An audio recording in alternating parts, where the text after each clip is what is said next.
Hello YouTubers. Today I'm going to do a video about Revelation 12 and 13. As always, I welcome your comments. From chapters 6 through 11, Revelation provides a chronological description of events that culminate with the return of Jesus at the last trumpet. Chapters 12 and 13 backtracks in order to provide descriptions of the key figures in the Great Tribulation. Let's first understand who the woman in Revelation 12 represents. I also want to point out the differences between dispensational interpretations compared to how most other Christians have viewed the woman, based on the early writings of the Church Fathers. According to dispensationalists, the woman represents Israel, whom gives birth to Jesus. The 12 stars represent the 12 tribes of Israel. Because the dragon persecutes the woman, dispensationalists claim that the Great Tribulation is mainly directed at the Jews. They also believe that Israel will be protected from the dragon, as the woman is protected in the wilderness. Because they think that the church is raptured prior to the tribulation, they think that the remnant of her seed are tribulation saints or some other group of people. The key difference between dispensationalist and the premillennial post-tribulational views of the early church is in the identification of the woman. The early church saw the church as the woman and therefore saw the dragon persecuting the church during the tribulation. Irenaeus' disciple, Hippolytus, said in Treatise on Christ and Antichrist, "By the woman, then clothed with the sun," he meant most manifestly the church, endued with the Father's word, whose brightness is above the sun. And by the moon under her feet, he referred to her being adorned like the moon with heavenly glory. And the words, "upon her head a crown of 12 stars," refer to the 12 apostles by whom the church was founded. And those, she being with child, cries, travailing in birth, and pain to be delivered, mean that the church will not cease to bear from her heart the word that is persecuted by the unbelieving in the world. And she brought forth, he says, a man-child who is to rule all nations, by which is meant the church, always bringing forth Christ, the perfect man-child of God, who is declared to be God and man, becomes the instructor of all nations. And the words, "her child was caught up unto God and to his throne," signify that he who is always born of her is a heavenly king and not an earthly king. Even as David also declared of old when he said, "The Lord said unto my Lord, sit thou at my right hand until I make thine enemies thy footstool." I agree with Hippolytus that the church is the woman. The dragon is clearly identified as Satan in Scripture.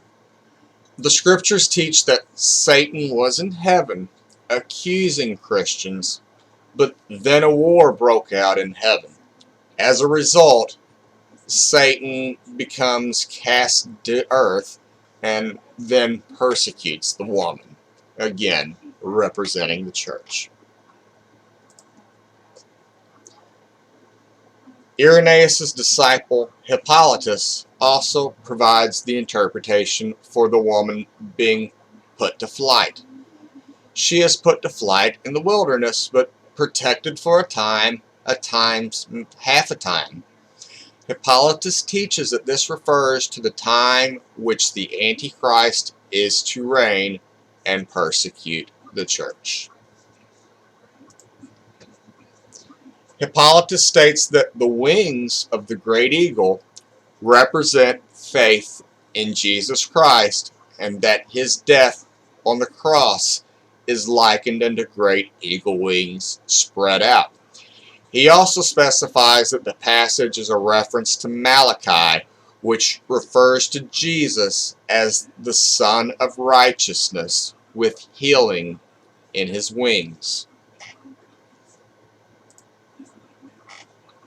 In chapter 13, we see a beast that rises out of the sea.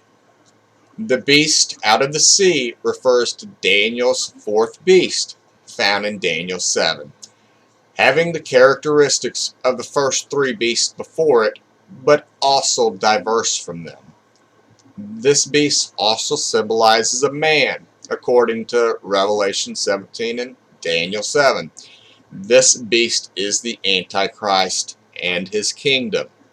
As Irenaeus states, it is manifest, therefore, that these potentates, he who is to come shall slay three, and subject the remainder to his power, and that he shall be himself the eighth among them. And they shall lay Babylon to waste, and burn her with fire, and shall give their kingdom to the beast, and put the church to flight.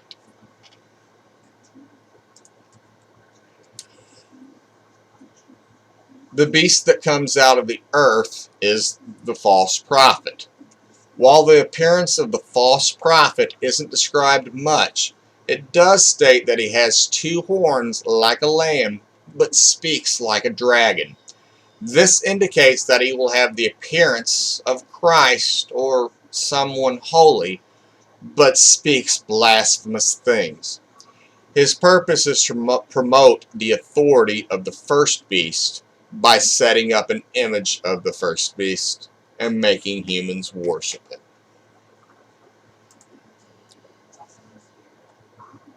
It's important to point out that the Bible clearly teaches that the signs performed by the false prophet are obviously false.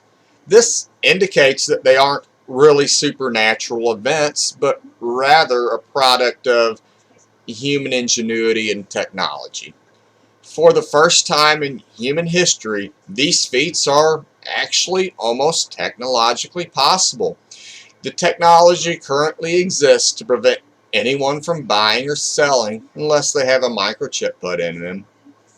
In the not too distant future, it will be possible to make a digital copy of a person.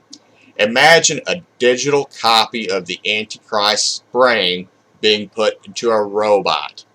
That technology would theoretically allow a human conscious to live forever.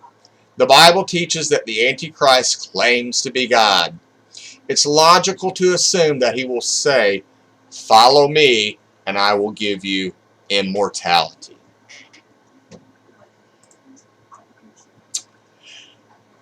Well, that's my opinion, folks. If you like what you see, don't forget to subscribe. Thanks once again.